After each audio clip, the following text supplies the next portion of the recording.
Family fight ವಿಶೇಷ ಕಾರ್ಯಕ್ರಮ ಸ್ವಾಗತ. ಕೊನೆ ಹಂತದಲ್ಲಿದ್ದೀವಿ. ಬಂಗಾರಪ್ಪ ಕುಟುಂಬ, ಬಂಗಾರಪ್ಪ ಮಕ್ಕಳು ಒಂದಾಗಬೇಕು ಅನ್ನುವಂಥದ್ದು. ಯಾಕಂತಂದರೆ ಅನೇಕ ರಾಜಕಾರಣಿಗಳ ಮಕ್ಕಳು ಕೂಡ ಒಂದಾಗಿದ್ದಾರೆ, ಏನೇ ಮಾಡಿದ್ರು ಕೂಡ ಒಂದಾಗಿರ್ತಾರೆ. ಬಂಗಾರಪ್ಪನವರು ಕೊನೆಯ ಭಾಷಣವನ್ನು ಮಾಡಿದ್ರು ಸೊರಬದಲ್ಲಿ ತಮ್ಮ ಹುಟ್ಟುಹಬ್ಬ ಸಂದರ್ಭದಲ್ಲಿ. ಅವ್ರು ನೇರವಾಗಿ ಹೇಳಿದ್ರು, ಕುಮಾರ್ ಬಂಗಾರಪ್ಪ ನನಗೆ ದ್ರೋಹ ಮಾಡಿದ್ರು. ಅವ್ರು ಏನು ಮಾತಾಡಿದ್ರು ನೋಡ್ಕೊಂಡು ನಾನು ಕುಮಾರ್ ಬಂಗಾರಪ್ಪ ರಿಯಾಕ್ಷನ್ ತೊಳ್ತೀನಿ.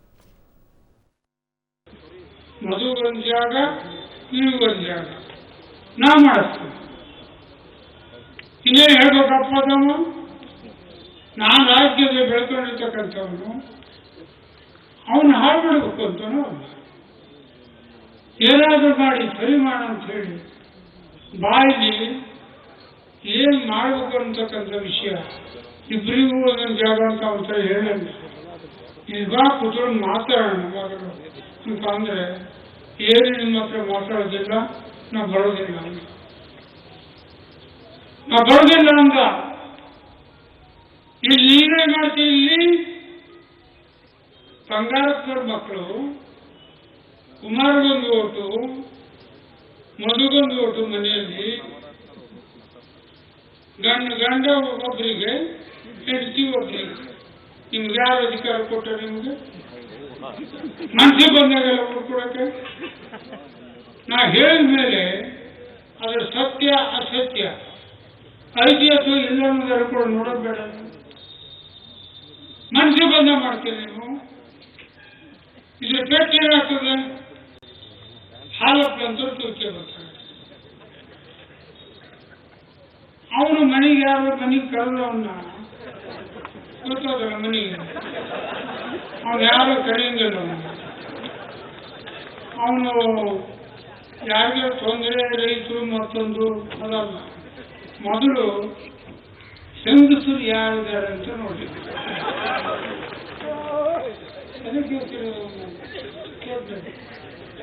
ಅದಕ್ಕೆ ಸರಿ ಅವ್ರು ಇವ್ರು ಕರೆಯೋ ಉದ್ದೇಶನೇ ಬೇರೆ, ಇವನು ಹೋಗೋ ಉದ್ದೇಶನೇ ಬೇರೆ.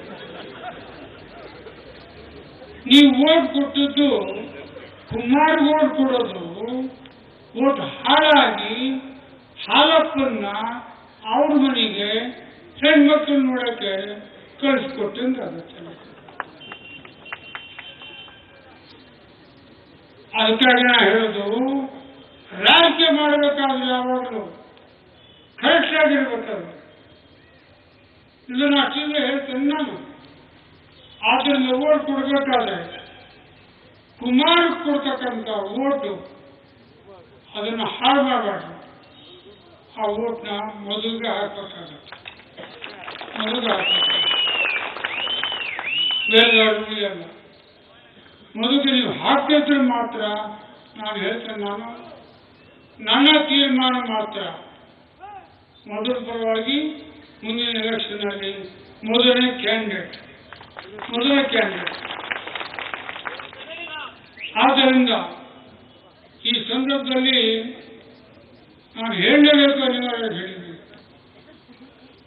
ಆದ್ದರಿಂದ ಕುಮಾರ್ ಕೊಡ್ತಕ್ಕಂಥ ಓಟ್ ಯಾರಿಗಾರು ಯಾರಾದ್ರೂ ಕೊಟ್ಟರೆ ನೀವು ಬಿಜೆಪಿಗೂ ಮತ್ತೊಂದು ಪಾರ್ಟಿಗೂ ಓಟ್ ಕೊಟ್ಟಂಗೆ ನಾನು ಎಚ್ಚರಿಕೆಯಿಂದ ಇರಬೇಕು. ಸರ್ವಾಧಾರ ಜನ ನನ್ನನ್ನು ಇಷ್ಟು ವರ್ಷ ಬೆಳೆಸಿ ಮಾಡಿದವರು, ನನ್ನ ಮಾತನ್ನು ನಂಬ್ಕೊಂಡು ಬಂದವರು, ನನ್ನ ಮಾತನ್ನು ಇದನ್ನು ಕೂಡ ನಂಬಿದೇ ಇದ್ದರೆ ಹಾಗೆ ನೀವು ಯಾರು ನಂಬ್ತೀರಿ ಅಂತಕ್ಕಂಥ ಪ್ರಶ್ನೆ ಕೇಳ್ತೀನಿ. ಇದು ನಮ್ಮ ಮಗನ ಮೇಲೆ ಅನ್ಯಾಯ ಬೆಳೀತಕ್ಕಂಥ ಮಾತಲ್ಲ. ರಾಜಕಾರಣದಲ್ಲಿ ಈ ವ್ಯತ್ಯಾಸ ಬಂದಾಗ ಇದು ಅನಿವಾರ್ಯವಾಗಿ ನೀವು ಕುಮಾರ ಕೊಡ್ತಕ್ಕಂಥ ಓಟು ಹಾಳಾಗಿ ಬೇರೆಯವರಿಗೆ ಅನುಕೂಲ ಆಗಿ 2000 ಕೊಟ್ಟಿರ್ತಕ್ಕಂಥ ಮಧುಗೆ ಅನ್ಯಾಯ ಮಾಡ್ತಕ್ಕಂಥ ಕೆಲಸ. ಮೊದಲು ನಿಮಗೆ ಕಣ್ ರಿಪೇರಿ ಮಾಡಿಸೋದು, ಕಾಲ್ ರಿಪೇರಿ ಮಾಡಿಸೋದು, ಹಡಗಿ ಸಿಕ್ಕಿದಾರ. ಎಸ್, ಇದು ದಿವಂಗತ ಎಸ್ ಬಂಗಾರಪ್ಪ ಅಂದರೆ 2011ರಲ್ಲಿ ಮಾಡಿದಂಥ ಒಂದು ಭಾಷಣ. ಕುಮಾರ್ ಬಂಗಾರಪ್ಪನವರು ನಿಮಗೆ ಓಟ್ ಹಾಕಿದ್ರೆ ವೇಸ್ಟ್ ಆಗುತ್ತೆ. ಮಧು ಬಂಗಾರಪ್ಪ ಓಟ್ ಹಾಕ್ಬೇಕು. ನಾನು ಮಾತುಕತೆ ಕರೆದೆ, ಒಂದಾಗಣ ಬಾ, ನೀವು ಕೇಳಲೇ ಇಲ್ಲ. ಮಧು ಬಂಗಾರಪ್ಪನವರು ಕುಮಾರ್ ಅಗ್ರೀಡ್. ಇದು ಪೊಲಿಟಿಕಲ್ ಸ್ಪೀಚ್. ಅವರೊಂದು ಪಾರ್ಟಿಯಲ್ಲಿ ನಿಂತ್ಕೊಂಡು ಅವ್ರ ಕ್ಯಾಂಡಿಡೇಟ್ ಪರ ಅವರು ವಾದ ಮಾಡ್ತಕ್ಕಂಥ ಅಥವಾ ಅವ್ರ ಪರವಾಗಿ ಹೇಳ್ತಕ್ಕಂಥ ಕೆಲಸವನ್ನು ಮಾಡ್ತಾ ಅಷ್ಟೇ ಹೇಳಿಲ್ಲ ಅವರು, ಅಷ್ಟೇ ಹೇಳಿಲ್ಲ. ಹೇಳಿ. ಬಾ ಕೂತ್ಕೊಂಡು ಬಗೆಹರಿಸ್ಕೊಳ್ಳೋಣ, ನಾವು ಒಂದಾಗೋಣ ಅಂತ ಹೇಳಿದ್ರು. ನಾನು ಬರಲ್ಲ, ಏನು ಮಾತಾಡೋದಿಲ್ಲ ನಿಮ್ಮ ಹತ್ರ ಅಂತ ಹೇಳಿ. ಇರಲಿ, ಅವರು ಕರೆದಿದ್ದಾರೋ ಬಿಟ್ಟಿದ್ದಾರೋ, ಅದು ಯಾವುದನ್ನು ಮ್ಯಾನಿಪುಲೇಟ್ ಮಾಡಿದಾರೋ, ಅವ್ರ ಮನಸ್ಸಿಗೆ ಹೇಗೆ ಮಾಡಿದಾರೋ ಗೊತ್ತಿಲ್ಲ, ನನಗೆ ಅಲ್ಲಿವರೆಗೂ ಕರೆದಿಲ್ಲ. ಓಕೆ, ಇದಾಯ್ತಲ್ಲ ಎಲ್ಲದು. ಆದಮೇಲೆ 2009 ನಾವೆಲ್ಲರೂ ಕೂಡ ಒಂದಾದ್ಮೇಲೆ ಏನಾಯಿತು, ಯಾಕೆ ಹಿಂಗಾಯಿತು? ಅದೇ 2011 ಪರಿಸ್ಥಿತಿ. ಅಗ್ರೀಡ್. 2009 ನಾನು ಅದನ್ನೇ ಹೇಳ್ತಾ ಇದ್ದೀನಿ. ಅಷ್ಟೆಲ್ಲ ಕಥೆಗಳನ್ನು ಮಾಡಬೇಕು ಅಂದಾಗ ನೀವು 2004 ಇದೇ ಭಾಷಣ ಮಾಡಿದರು. ಅವಾಗ ಜನ ತೀರ್ಮಾನ ಕೊಟ್ಟಿದ್ರು. 2008 ಅದೇ ಭಾಷಣ ಮಾಡಿದರು. ಅದು ವ್ಯತಿರಿಕ್ತವಾಗಿ ಬೇರೆ ಕಡೆಗೆ ಹೋಯಿತು. ಅವರು ಹಠವಾದಿಗಳು, ಅವರು ಛಲಗಾರರು, ಅವರು ಸಾಧನೆ ಮಾಡಬೇಕು ಅಂತ ಹೇಳಿ ಹಿಡಿದ ಹಿಟವನ್ನು ಮಾಡಿರ್ಬೇಕು ಅಂತ ಹೇಳಿ ಉದ್ದೇಶ. It is A totally A political speech. ಯಾಕಂದ್ರೆ 2004 ಕಷ್ಟಪಟ್ಬಿಟ್ಟು ನಮ್ಮ ಅಮ್ಮನ್ನ ತಂದುಬಿಟ್ಟು ವೇದಿಕೆಯನ್ನು ಕೂರಿಸ್ಕೊಂಡ್ಬಿಟ್ಟಿದ್ರು. ನಾನು ಹೇಳ್ತೀನಿ, ಈ ಕ್ಷಣಕ್ಕೆ ಈ ನಿಮಿಷದಿಂದನೇ ಅವ್ರೇನಾದರೂ ಬರ್ತೀನಿ ಅಂತ ಅಥವಾ ಬಿಟ್ಕೊಡ್ತೀವಿ ಅನ್ನೋದು ಮನಸ್ಸಾದರೆ ನಾಳಿಂದ ನಾಳೆಗೆ ನಾವು ಅವ್ರನ್ನ ಒಳ್ಳೆಯ ಆಸ್ಪತ್ರೆಗೆ, ಅದು ಎಲ್ಲಾದರೂ ಕರ್ಕೊಂಡು ಹೋಗ್ಬಿಟ್ಟು ಫಾರಿನ್ ಅದು ಎಲ್ಲಾದರೂ ಹೋಗಿ ಟ್ರೀಟ್ಮೆಂಟ್ ಕೊಡಿಸ್ತಕ್ಕಂಥ ಕೆಲಸವನ್ನು ಮಾಡಬೇಕು ಅನ್ನೋದಾದರೆ ನಾನು ಜವಾಬ್ದಾರಿ ವಹಿಸಿ ತಮ್ಮನ್ನ ಸಾಲವನ್ನು ತೀರಿಸುವಂತ ನಿಮ್ಮ ಶಕ್ತಿ ಇಲ್ವಾ? ಇದು ಸಾಲ ತೀರಿಸ್ತಕ್ಕಂಥ ಪ್ರಶ್ನೆ ಬರೋದಿಲ್ಲ ಇಲ್ಲಿ. ಯಾಕೆ ಅಂದರೆ ಮೊದಲು ಮನಸ್ಸುಗಳು ಒಂದಾದರೆ ಇದ್ಯಾವುದು ದೊಡ್ಡದಲ್ಲ. ಮನೆ ವೇಕೇಟ್ ಮಾಡ್ತೀನೋ ಅಥವಾ ನಾನು ನಿಂತುಬಿಟ್ಟು ಯಾರನ್ನೋ ಸೇರ್ಕೊಂಬಿಟ್ಟು ನಾನು ಸಾಲ ತೀರಿಸ್ತೀನೋ ಗೊತ್ತಿಲ್ಲ ನನಗೆ. ಬಟ್ ನಾವು ಇವತ್ತು ಪ್ರತಿಪಾದನೆ ಮಾಡ್ತಾ ಇರೋದು ಮಾಡದೇ ಇರತಕ್ಕಂಥದ್ದನ್ನ, ಮೋಸವನ್ನ ಯಾಕೆ ನನ್ನ ಮೇಲೆ ಹೊರಿಸಿ. ಈಗಲೂ ಕೇಳ್ತೀನಿ, ಬಂಗಾರಪ್ಪನವರ ಕುಟುಂಬ ಒಂದಾಗಬೇಕು ಅನ್ನೋದನ್ನ ಪದೇ ಪದೇ ಹೇಳ್ತಾ ಇದ್ದೀನಿ. ಮಧು ಬಂಗಾರಪ್ಪ, ಕುಮಾರ್ ಬಂಗಾರಪ್ಪ ಒಂದಾಗಲ್ವಾ? ಅವ್ರು ಹೇಳ್ತಾ ಇದ್ದಾರೆ ಬಂಗಾರಪ್ಪನವ್ರು ಪರ್ಮಿಷನ್ ಇಲ್ಲದೇನೆ ನೀವೊಬ್ಬ ಹಿರಿಮಗನಾಗಿ ಮಧುವನ್ನ ಅಪ್ಕೊಳ್ಳೋಕೆ ಸಾಧ್ಯ ಇಲ್ವಾ? ನಾನು ಇವಾಗಲೇ ಕೈ ಚಾಚಿದ್ದೀನಿ. ಸೊ ಇದಿರಲಿ, ಯಾವುದೇ ರೀತಿಯ ಇದಿಲ್ಲ, ಯಾವುದೇ ಥರವಾದ ಭಾವನೆಗಳು ಇದೆಲ್ಲದನ್ನೂ ಕೂಡ ಇವಾಗ ಇಷ್ಟರ ಮಟ್ಟಿಗೆ ತರೋದಕ್ಕೆ ಅವ್ರು ಮಾತಾಡಿರ್ತಕ್ಕಂಥ ಕಾರಣನೇ ಹೊರತು ಇವಾಗ ಆಗ್ತಕ್ಕಂಥ ರಾಜಕಾರಣ ಮುಂದಕ್ಕೆ ಕೆಡುತ್ತೆ, ಮಣ್ಣು ಕೂಡ ಹಾಳಾಗುತ್ತೆ, ನಾವೆಲ್ಲರೂ ಮತ್ತು ಅಧೋಗತಿಗೆ ಹೋಗ್ತೀವಿ, ಬೇರೆ ಬೇರೆ ಸಂಸಾರಕ್ಕೆ ಕೈ ಹಾಕ್ತಾ ಇದ್ದಾರೆ ಅಂತಕ್ಕಂಥ ಭಾವನೆ ಮೇಲೆ ನಾನು ಮಾತನಾಡಿದ್ದೇನೆ ಹೊರತು ಇದಾಗಬಾರ್ದು ಅಂತಕ್ಕಂಥ ವಿಚಾರಕ್ಕೆ ನಾನು ಹೊರಗಡೆ ಬರ್ತೇನೆ. ಇಲ್ಲಾಂದರೆ 20 ವರ್ಷ ನಾನು ಈ ಜ್ವಾಲಾಮುಖಿನ ಅದಿಮಿಟ್ಕೊಂಡಿದ್ದೀನಿ. ನಾನು ಬರೋದಾಗಿದ್ದರೆ ಇದನ್ನೆಲ್ಲದನ್ನ ಯಾವಾಗೋ ಬಂದ್ಬಿಡ್ಬೋದಿತ್ತು. ಇದೆಲ್ಲದನ್ನು ಇದೆಲ್ಲ ಇವಾಗ ಆಗಿದ್ದಲ್ಲ. ಇದು 2002, 2005, 2009, 2010, 2011 ಎಲ್ಲ ವಿಚಾರಗಳು ನಿಮ್ಮ ಮುಂದೆ ಇಟ್ಟಿದ್ದೀನಿ.